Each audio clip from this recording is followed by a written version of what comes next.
Dios les bendiga a todos, los saluda el pastor Osvaldo Palmer de la Iglesia Cristiana del Calvario. Sean todos bienvenidos a este espacio donde predicamos el Evangelio. Hoy es jueves 22 de junio, jueves de Evangelios, esperando que nuestro Dios bendiga sus vidas hoy y siempre. El pensamiento bíblico está basado el día de hoy en el Evangelio según San Lucas, capítulo 19, del versículo número 1 al versículo número 10. Jesús a lo largo de su ministerio visitó varios hogares. Jesús estuvo en la casa de la suegra de Pedro cuando ésta estuvo enferma. También Jesús visitó a Mateo o a Leví, aquel recaudador de impuestos que posteriormente fue discípulo de Jesús. También Jesús visitó la casa de Marta y María, pero también vemos que Jesús estuvo en la casa de Zaqueo, aquel jefe de los publicanos de buena posición económica, que era de baja estatura. El Evangelio según San Lucas, capítulo número 19, del versículo número 1 al versículo número 10, en la traducción del lenguaje actual, dice de la siguiente manera: Zaqueo. Jesús entró en Jericó. Allí vivía Zaqueo, un hombre muy rico que era jefe de los cobradores de impuestos. Zaqueo salió a la calle para conocer a Jesús, pero no podía verlo, pues era muy bajito y había mucha gente delante de él. Entonces corrió a un lugar por donde Jesús tenía que pasar, y para poder verlo, se subió a un árbol de higos. Cuando Jesús pasó por allí, miró hacia arriba y le dijo: Zaqueo, bájate ahora mismo, porque quiero hospedarme en tu casa. Zaqueo bajó enseguida y con mucha alegría recibió en su casa a Jesús. Cuando la gente vio lo que había pasado, empezó a criticar a Jesús y a decir: ¿cómo se le ocurre ir a la casa de un hombre tan malo? Después de la comida, Zaqueo se levantó y le dijo a Jesús: Señor, voy a dar a los pobres la mitad de todo lo que tengo, y si he robado algo, devolveré 4 veces esa cantidad. Jesús le dijo: desde hoy tú y tu familia son salvos, pues eres un verdadero descendiente de Abraham. Yo, el Hijo del Hombre, he venido para buscar y salvar a los que viven alejados de Dios.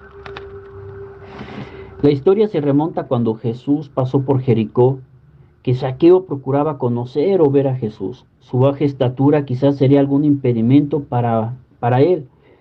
Un hombre con mucha curiosidad de ver a Jesús. ¿Qué necesitaría Zaqueo de él? Si lo tenía relativamente todo, era un hombre de buena posición económica. Era rico, tenía un buen estatus social. Sin embargo, no hay ser humano que no necesite algo de Dios. Corrió a un árbol, a un arbusto de higos, y se sube a aquel árbol para ver a Jesús. Quizá fue un acto de fe que no quedó inadvertido. Jesús lo vio y le ordenó que bajara, que a su casa iba a ir.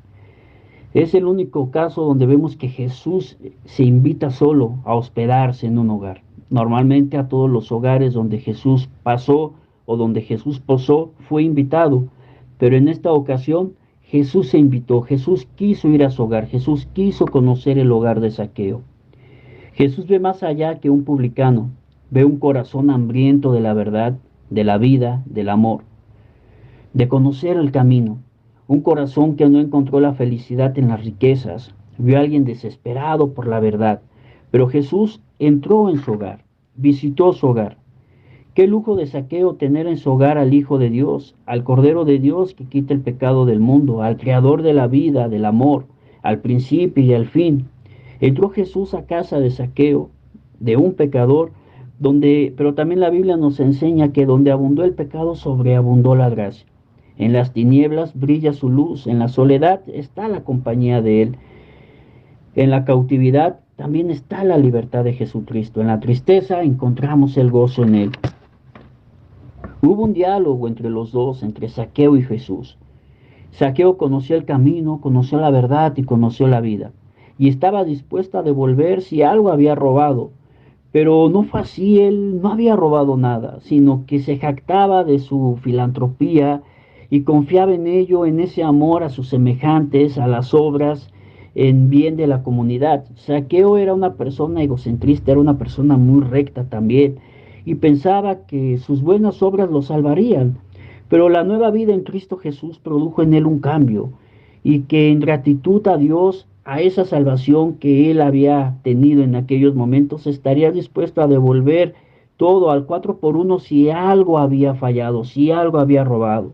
Ese cambio solo lo provee Jesucristo en el corazón de una persona que está dispuesta a abrir su corazón y dejar que Él entre en esa morada. Vemos a un Zaqueo dispuesto a usar también sus recursos para la gloria de Dios. Y estaba haciendo a un lado sus bienes. Sus bienes ya no eran una prioridad en él, habían pasado a ser segundo término, habían pasado a ser basura para él. El Hijo del Hombre vino a buscar y a salvar también lo que se había perdido. Moró en la casa de un hombre publicano, de un hombre pecador. Y a ese hogar llegó la vida, a ese hogar llegó la salvación, a ese hogar llegó una nueva luz, un cambio. La conversión de Zaqueo ilustra la verdad que nos dice el evangelista según San Lucas en el capítulo 18, versículo número 27, que dice de la siguiente manera: Jesús les respondió, para la gente eso es imposible, pero todo es posible para Dios. Traducción del lenguaje actual. No hay imposibles para Dios. Quizá a lo mejor en algún momento de la vida hemos estado pidiendo a Dios por la salvación de algún amigo, de algún familiar, quizá algún familiar que esté metido en problemas oscuros, en enfermedades, y quizá vemos que es una vida destrozada, una vida que no tiene algún remedio, pero para Dios no hay nada imposible, para Dios todo es posible. Él pudo cambiar la vida de Zaqueo, transformó un corazón de piedra a un corazón de carne, a un corazón sensible, a una persona que tenía sus posesiones como primer lugar, y era muy difícil en aquellos tiempos que un rico viniera al conocimiento de la palabra de Dios. Zaqueo era un hombre rico y ordinariamente es imposible que un rico entre en el reino de Dios. San Pablo dijo que el peor de todos los males es el amor al dinero, en primera de Timoteo capítulo 6 versículo 10. Pero Zaqueo se humilló ante el Salvador y no dejó que su riqueza se interpusiera entre su alma y Dios. ¿Qué aprendemos de este pasaje? Que para Dios no hay nada que sea imposible, que para Dios todo es posible, que las riquezas tampoco deben de ser un impedimento para que nosotros vengamos al conocimiento de Dios. Dios es el creador del oro y de la plata, Él es el dueño del oro y de la plata, y todas nuestras necesidades deben de ser llevadas a Él en oración, y Él concederá las peticiones de nuestro corazón y suplirá cada una de nuestras necesidades. Pero también vemos en la conversión de Zaqueo quizá algo imposible para la sociedad. Un hombre con un corazón quebrantado y humillado, que se acerca a Jesús y encuentra una nueva vida en Él. Amados hermanos, no hay nada imposible para Dios. Si llevamos tiempo orando por alguna persona que no conozca del Evangelio, que esté pasando por un momento de enfermedad, o quizás nosotros también estemos pasando por un momento similar, acerquémonos confiadamente al trono de la gracia para alcanzar el oportuno socorro, pero también para alcanzar la misericordia. Que Dios les bendiga.